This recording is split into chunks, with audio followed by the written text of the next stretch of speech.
The temporary ceasefire between Pakistan and Afghanistan has been extended until the conclusion of talks in Doha. The extension came at Kabul's request, with high-level negotiations expected to begin tomorrow. Prime Minister Shehbaz Sharif has directed all provinces to ensure the early and safe repatriation of illegal Afghan residents during a high-level meeting in Islamabad. The session reviewed national security, diplomatic developments, and the ongoing repatriation process. The Prime Minister praised Field Marshal Asim Munir for leading Pakistan's successful defence against Afghan aggression and for ensuring national stability during recent tensions.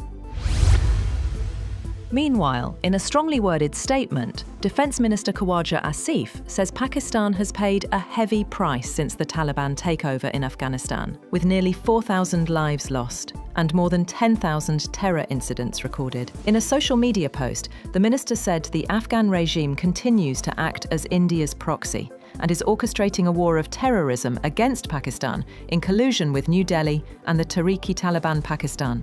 He made it clear that Pakistan can no longer afford to maintain relations with Kabul as it did in the past, signalling a dramatic shift in policy.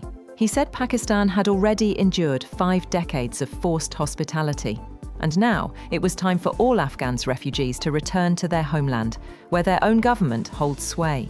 He concluded the statement with a clear ultimatum that Afghanistan must coexist as a neighbour that respects peace or face consequences.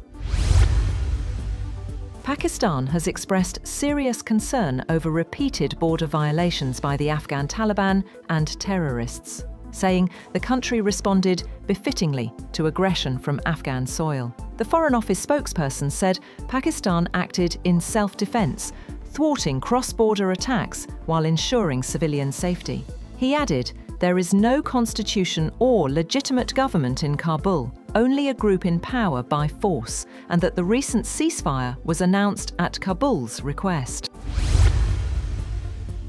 The Balochistan police chief has said that the effects of terrorism originating from Afghanistan continue to impact the province, and the threat level has increased further following recent tensions between the two countries. He says police and other law enforcement agencies are on full alert, and despite the rising threats, 99% of terrorist acts have been successfully foiled through coordinated intelligence and security operations.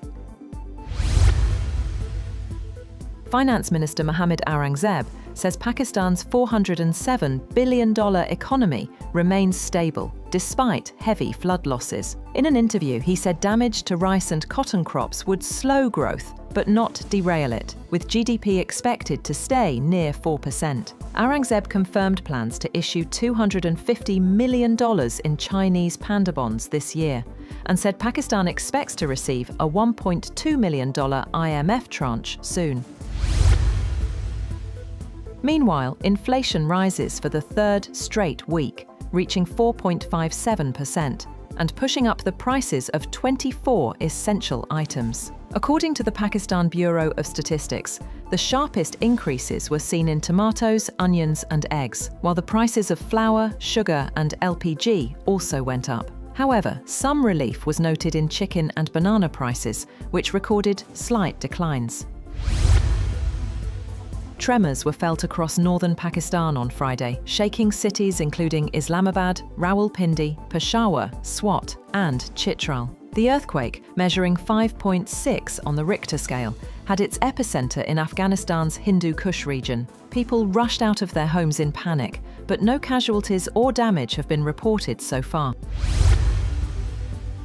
Gold price in Pakistan has soared to record highs as Pakistan witnesses the biggest single-day increase in the price of 24-carat gold per tola. Similarly, the price of silver also witnessed a new record.